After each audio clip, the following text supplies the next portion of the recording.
Hello everybody, dear student. So guys, जो हम लोगों का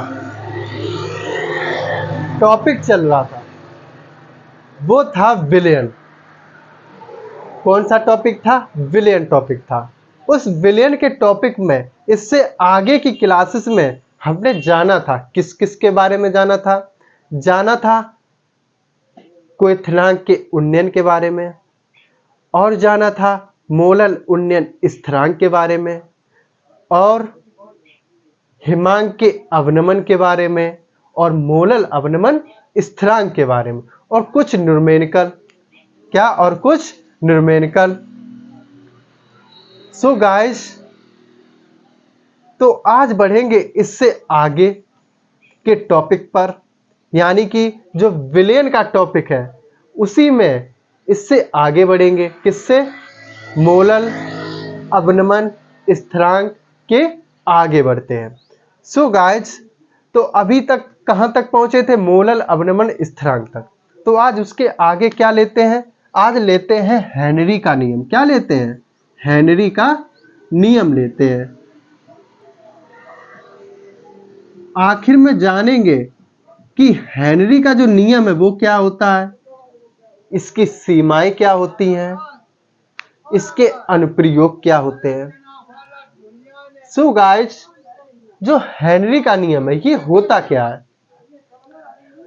तो हेनरी का नियम क्या है? स्थिर ताप पर। क्या है? स्थिर ताप पर टेम्परेचर कैसा रहना चाहिए? कांस्टेंट रहना चाहिए। कैसा रहना चाहिए? स्थिर रहना चाहिए। ताप कैसा रहना चाहिए? स्थिर। तो स्थिर ताप पर किसी द्रव में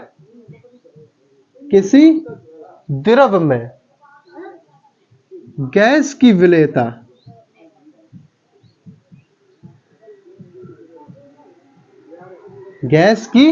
विलेयता उसके दाब के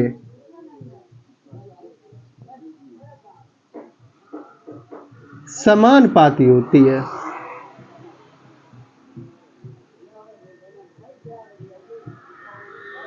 हेनरी का नियम क्या है?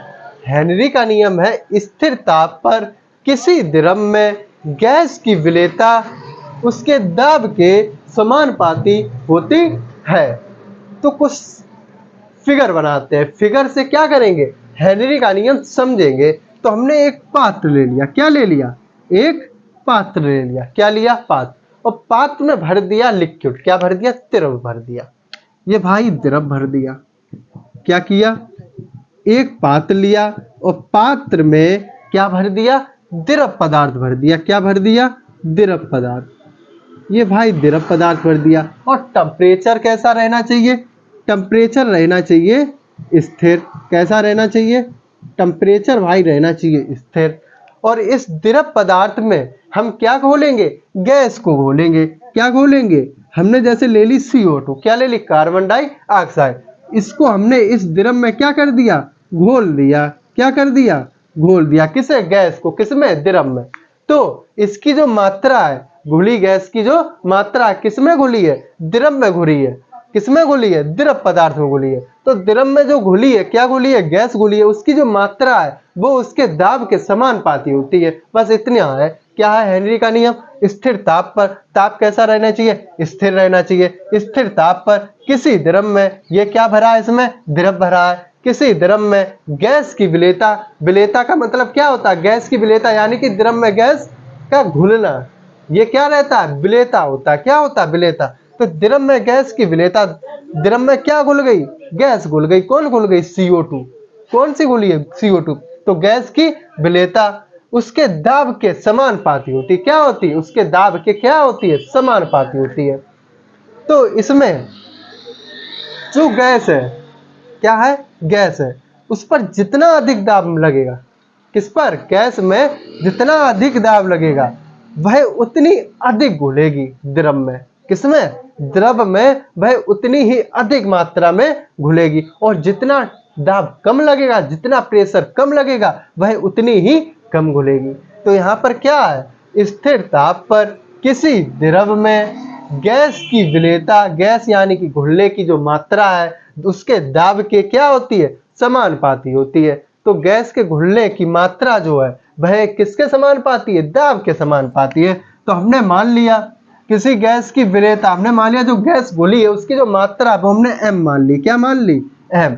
और किसके समानुपाती है, वो समानुपाती है P के। किसके समानुपाती है, P यानी कि दाब के समानुपाती। यही कहा गया। यहाँ पर प्रोपोर्शनल हटेगा, कौन सा नियतांक आएगा, KH। कौन सा नियतांक आया, KH। यानी कि प्रोपोर्शनल हटेगा, बराबर का चिन्ह आएगा और नियतांक क्या आ जाएगा, KH आ जाएगा। अब यहाँ पर ये हो गया हेनरी का नियम, यानी कि M बराबर KHP। इसमें ये जान लेते हैं कि M क्या है, KH क्या है और P क्या है। तो M क्या है, घुली गैस की मात्रा है, घुली गैस की मात्रा।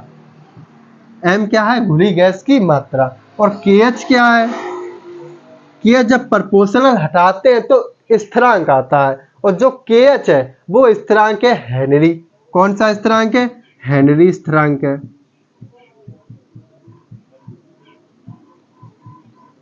ये हो गया हेनरी स्थिरांक। और P क्या है, P भाई है अपना दाब है, क्या है, दाब है। कौन, P। तो ये क्या हो गई, ये हो गई है हेनरी का नियम हो गया। आखिर में हेनरी का जो नियम होता है वो होता क्या है, तो क्या होता है, स्थिर ताप पर किसी द्रव में गैस की विलेयता उसके दाब के समानुपाती होती है। तो घुली गैस की मात्रा यानी कि जो गैस की विलेयता वो क्या मान ली, m मान ली। प्रोपोर्शनल क्या है, दाब है, दाब के समानुपाती होती तो m प्रोपोर्शनल p। अगर व्युत्क्रमानुपाती होती तो हो जाता m प्रोपोर्शनल 1/p। समानुपाती तो डायरेक्ट सामने रहेंगे, अगर व्युत्क्रमानुपाती होता तो 1/में में चले जाते। तो यहाँ पर है समानुपाती तो m प्रोपोर्शनल p। प्रोपोर्शनल हटेगा तो नियतांक आता है, क्या आता है, नियतांक। तो यहाँ पर नियतांक क्या आ गया, k है, जो कि ये हेनरी स्थिरांक है। क्या है, हेनरी स्थिरांक। तो m बराबर हो गया KHP। तो ये हो गया आपका हेनरी का नियम। अब जान लेते हैं, क्या जानते हैं, तो अब क्या जानते हैं, हेनरी का जो नियम है इसकी जानते हैं सीमा। अभी क्या जाना था, हेनरी का नियम आखिर में होता क्या है। अब क्या जानेंगे, सीमा जानेंगे। किसकी, हेनरी के नियम की सीमाएं। हेनरी के नियम की सीमाएं।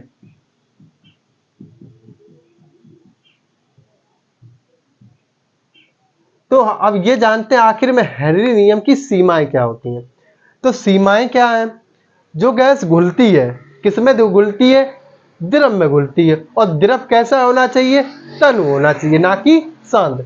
तो पहली सीमा क्या है, यह सिर्फ, कौन सा नियम, यह नियम सिर्फ किस पर लागू होता है, तनु विलयनों पर होता है। किस पर लागू होता है, तनु विलयन पर। नंबर फर्स्ट क्या हो गया, यह नियम सिर्फ तनु विलयनों पर लागू होता है। फर्स्ट क्या है, यह नियम सिर्फ किस पर लागू होता है, तनु विलयनों पर लागू होता है। और नंबर सेकंड, जो नंबर सेकंड है इसमें जो टेम्परेचर होना चाहिए वो होना चाहिए उच्च। कैसा टेम्परेचर होना चाहिए, उच्च टेम्परेचर होना चाहिए। और जो प्रेशर है यानी कि जो दाब है वो कैसा होना चाहिए, निम्न होना चाहिए। तभी यह नियम क्या करेगा, कार्य करेगा। कौन, हेनरी का नियम। तो यह क्या है, यह उच्च दाब तथा निम्न दाब पर कार्य करता है। कौन, हेनरी का नियम। हेनरी का नियम क्या है, यह उच्च ताप तथा निम्न दाब पर कार्य करता है।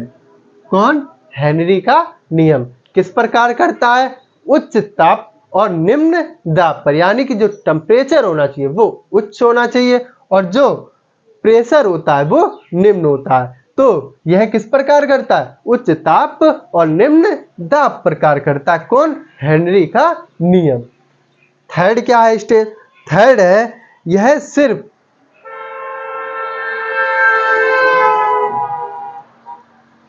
यह सिर्फ उन गैसों पर लागू होता है। कौन? हेनरी का जो नियम है वह किन पर लागू होता है? सिर्फ उन गैसों पर लागू होता है जो विलायकों से क्रिया नहीं करते। कौन? ये जो नियम है, कौन सा नियम है? हेनरी का नियम है। ये जो नियम है यह सिर्फ उन गैसों पर लागू होता है। किन गैसों पर? उन गैसों पर लागू होता है जो विलायकों से, यानी कि जो लिक्विड होता है, जो विलायक होता है, उससे क्रिया नहीं करते। यह उन गैसों पर लागू होता है जो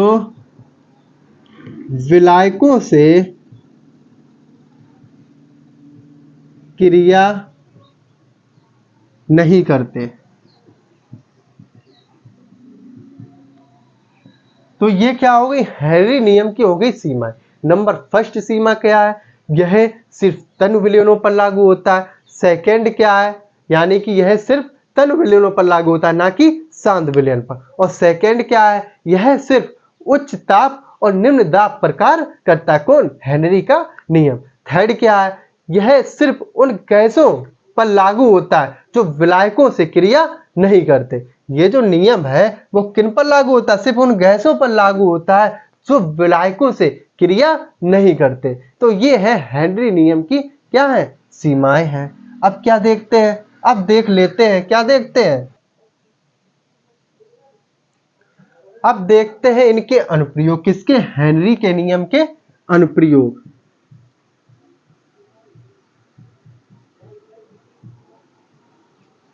किसके अनुप्रयोग है? हेनरी के नियम के अनुप्रयोग। तो हेनरी के नियम के जो अनुप्रयोग है वो क्या है? ये इनका जो प्रयोग होता है वो किसमें होता है? शीतल पेय में होता है। किसमें होता है? शीतल पेय पदार्थ में।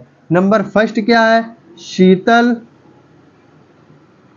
पेय पदार्थ। जैसे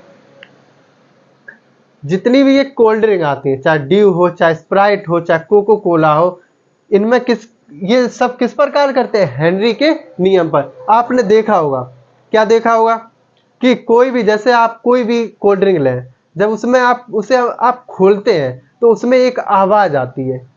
कैसी आती है? एक आवाज आती है। तो वो किस पर कार्य करता है? वो सब करते हैं हेनरी के नियम पर कार्य करते हैं। आखिर में उसमें क्या मिली होती? गैस मिली होती। किसमें? लिक्विड में। और जब उसे हम खोलते हैं तो उसमें क्या होती है? आवाज होती है। और या फिर कोई भी कोल्ड ड्रिंक लीजिए आप और उसे हिलाइए। क्या करें? हिलाएं उसे। और हिलाने के बाद जब आप उसे खोलते हैं तो एकदम जो लिक्विड होता है, यानी कि जो द्रव पदार्थ होता है, वो एकदम क्या होता है? प्रेशर से क्या निकलता है? बाहर निकल जाता है। तो ये किसके कारण होता है? ये होता है हेनरी के नियम के कारण होता है। किसके कारण? यहाँ सब किस पर लागू होता है? हेनरी के नियम द्वारा होता है।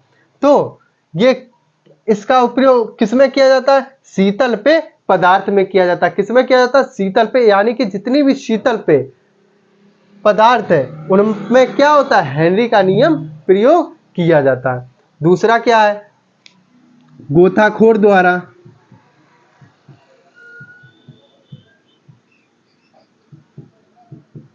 जब हम गोताखोर द्वारा क्या है? जब हम क्या करते हैं किसी समुद्र में नीचे जाते हैं तो सांस लेने के, यानी कि सांस लेने के लिए किसका उपयोग किया जाता है?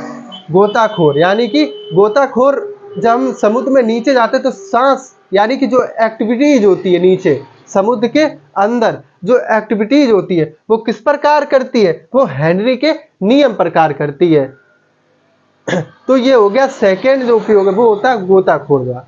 और जो थर्ड है, थर्ड जो है फेफड़ों की क्रियाविद, यानी कि किसकी? लंग्स की क्या क्रियाविद? किसकी? फेफड़ों की।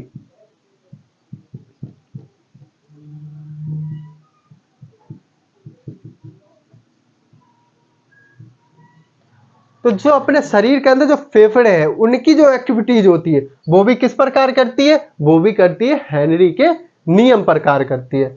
सो ये क्लासेस थी आज हेनरी के नियम पर, जिसमें बताया है आखिर में हेनरी का नियम क्या होता है और उसके सीमाएं क्या होती हैं और उसके अनुप्रयोग क्या होते हैं, जो कि एग्जाम में पूछे जाते हैं। सो गाइज, जिसने अभी भी इस चैनल को सब्सक्राइब ना किया हो वो इस चैनल को सब्सक्राइब जरूर करें। वीडियोज पसंद आए तो लाइक करें और अपने ग्रुप में आगे शेयर करें।